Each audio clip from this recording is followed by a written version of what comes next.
I'm leaving my husband due to the relationship he has with my mill.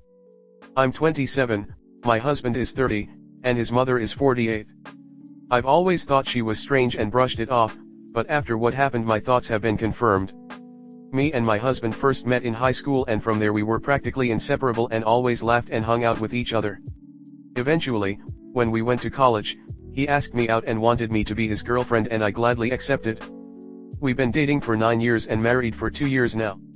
1 year into dating him, he invited me to eat with his mother at a beautiful restaurant. I made sure to dress my best so I could make a good impression on his mother. Once we got there, I noticed she was staring at me intently and with slight disgust in her face. While eating, I noticed my mill texting my husband, then boyfriend, something and saying snarky comments towards me. I should have noticed. That was the first red flag. I felt hurt and insulted when she continued to do this and my husband pretended that it wasn't happening. I was very angry after once we got into the car and shouted at him about how could he let this happen? He then proceeded to brush me off by saying his mother is just a moody person and you just need to get her to be more comfortable around you. I decided to let it go and see if I'd have more luck next time. Over the years we've met a few times and I suppose it was getting better, but she still kept up with the snarky comments, commenting on how ugly my hair, how unfeminine I looked, how I was supposed to stay in my place as a woman. Each time he brushed it off or guilt-tripped me, and it made more angry each time this happened. I started noticing he got more distant, more cold, and helped less with chores around the house. Every time I'd ask him to help me or at least do something small, he'd promise me he'll do it later but never does it, which leaves me alone in the house to finish cleaning his mess, washing his clothes and cleaning the bathroom. He told me he would go hang out with his mother or go out with her instead of helping me or giving me love. I felt like he was cheating on me because of the sudden change. So when he got home from work we got into a big argument about the distance in my relationship. He argued that what he did is none of business and it shouldn't concern me. I told him that yes, it is my business that he's been staying out the house for too long, leaving me to do all the work, and that we were not the lovely couple we used to be. He then cursed at me and walked away. I was so heartbroken at that moment and just stomped off to my room as he went outside and drove off. I've had enough and decided to check his phone when he was asleep and look through his text. I noticed his most recent text was from Mill and decided to snoop through it. My eyes widened as I read the text. Apparently she's been the one encouraging my husband to leave me to do all the work because quote unquote that's what women are good for, they are only useful when it comes to housework. They were making fun of me and calling me all sorts of names. It appears he's also been telling Mill sensitive information about me and laughing about me when I was my lowest points. To say I was livid was an understatement. I wasn't going to let this slide either, so I took screenshots of the text and sent them to myself as well, erasing all evidence that I touched his phone. I decided to ask my husband to visit him the next time he goes to hang out with Mill so I could serve him divorce papers and call her out on her outrageous behavior. I asked my husband if I could come with him to see his mother with a nice hard-working wife attitude. And he agreed to let me go. I was putting up a nice wife act, but on the inside I was very angry, hurt and confused about what did I do wrong? Why did this happen? Was I not a good enough wife to him? Eventually we arrived and greeted Mill with a wave and a hug. She looked slightly disappointed at the sight of me but let me in anyways. We all chatted and she started commenting on my looks again, and I got snapped this time and told her to shut up and continued to say, "I'm tired of you commenting on my looks and being blatantly disrespectful towards me." I proceeded to slap her out of anger and she began to cry and shout profanities at me. My husband joined in and proceeded to yell at me, but I cut them both and yelled at them about how could they talk this rudely about me behind their backs. I looked at Mill and told her that her son is a good-for-nothing lazy, disputing mama's boy. He is filthy and it is all your fault. I continued with telling her that she is free to have him all to herself because I am going to divorce her stupid son. She cried harder and my husband looked at me with shock and humiliation in his face and screamed about how could I violate his privacy like that and that I hurt his mother's feelings. It made me even angrier that he wasn't worried about how I felt and more about his mother and privacy. I proceeded to shout at him too and told him, "Go F yourself. I'm done with you. You can go pack your stuff and clean up the mess you made at home because I'm not doing it this time, and never again." He looked at me with sadness. He also then started crying. My husband begged me not to leave him that and he cannot live without a beautiful, clean woman like me. He attempted to guilt trip me with what am I going to do without someone to provide for me when I work really hard.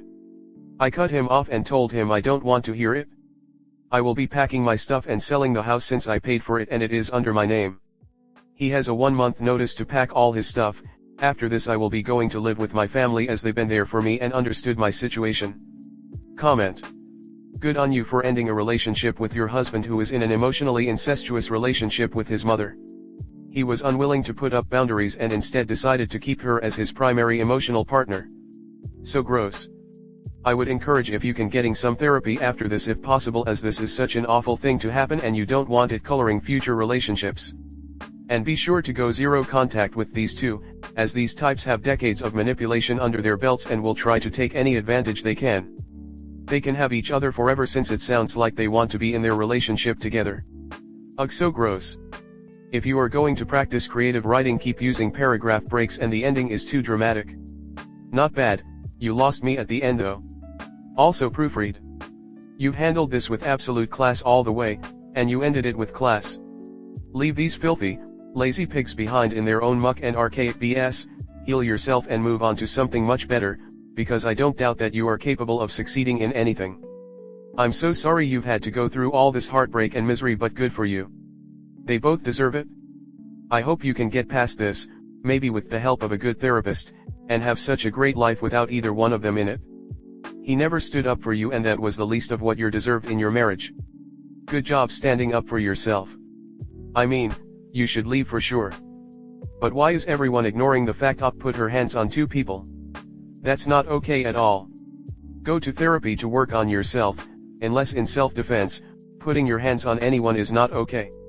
There has been a real surge in aged accounts karma farming on this sub lately. I thought it was attention farming until I realized the accounts were either made and aged with a few posts or hacked. Interesting.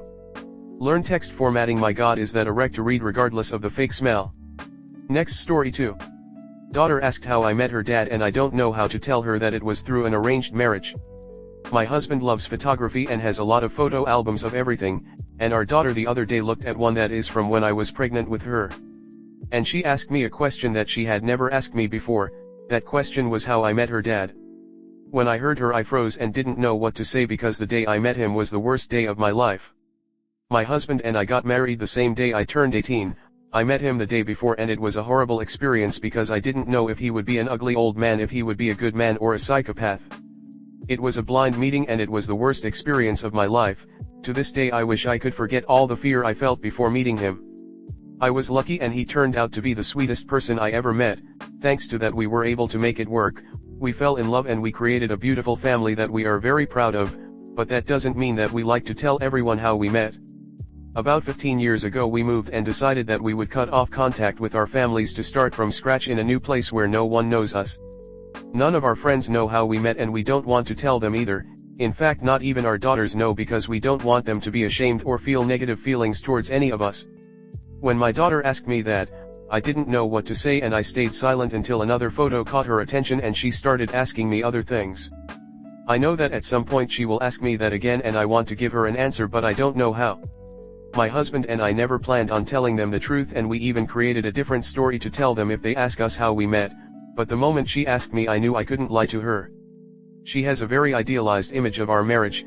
She always says things like she likes to see how affectionate her dad is to me, that she wants to grow up and have a husband like him who gives her flowers every week like he does with me, that she wants a husband who is as good a dad as he is to her and her sisters, etc. And I don't want to tell her the truth and have her think that everything that she likes about our marriage is fake, because it isn't. I love her dad and he loves me, and it's been that way from the moment we found out I was pregnant with her, but I know that if I tell her that our marriage was arranged, she won't believe that we love each other or even think that her birth was a misfortune, but it wasn't. So, my husband and I want to know, how can we tell her the truth without making her feel bad? Should we keep sugarcoating the story? Comment. Honestly, if she's doing the math, she's realizing her barely 18-year-old mom got pregnant by a 38-year-old man, and may already thinking bad things happened.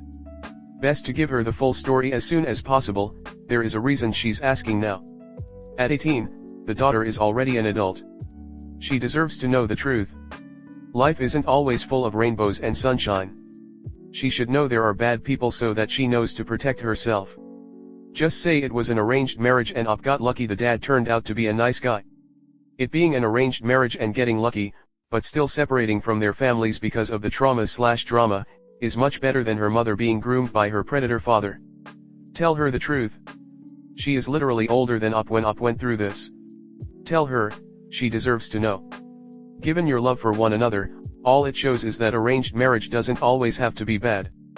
As Up said, it was traumatizing to her. There are different kinds of arranged marriage. Indian arranged marriage are more lenient and they can reject the brides or grooms and they don't have to get married immediately. Some Middle Eastern arranged marriages are stringent. Once a girl is married off, she becomes a property of the husband. Op's daughter needs to know the truth so she knows who to stay away from. Agree with this? There's nothing wrong with arranged marriage and nothing to be ashamed of. Actually, it's extra impressive you made it work, and it shows you can grow in attraction and love for someone if they're a good person. There's nothing for Op to feel guilty about, but it's just incorrect to say there's nothing wrong with arranged marriage. Op was a teenager handed over to an almost 40-year-old man without having any say in the matter.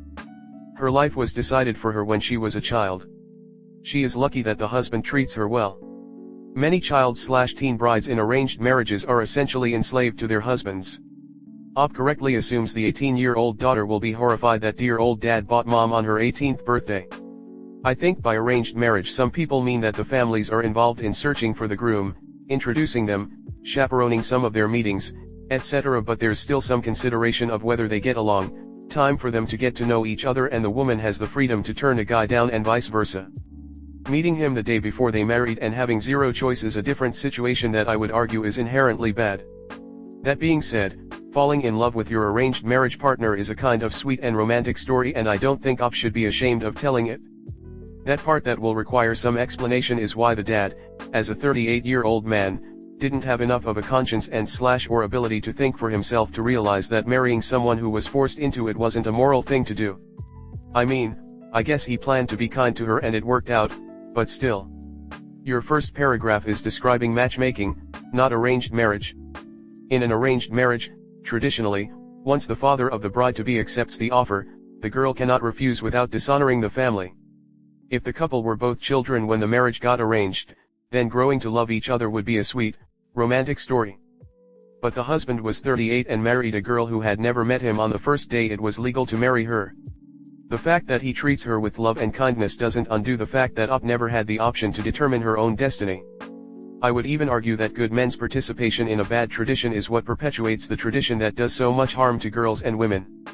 If all the husbands were irredeemably evil, the brides' families would balk. The hope of a good husband and a good life for their daughters is why the fathers agree, and why the daughters are trapped whether the husband is kind or cruel.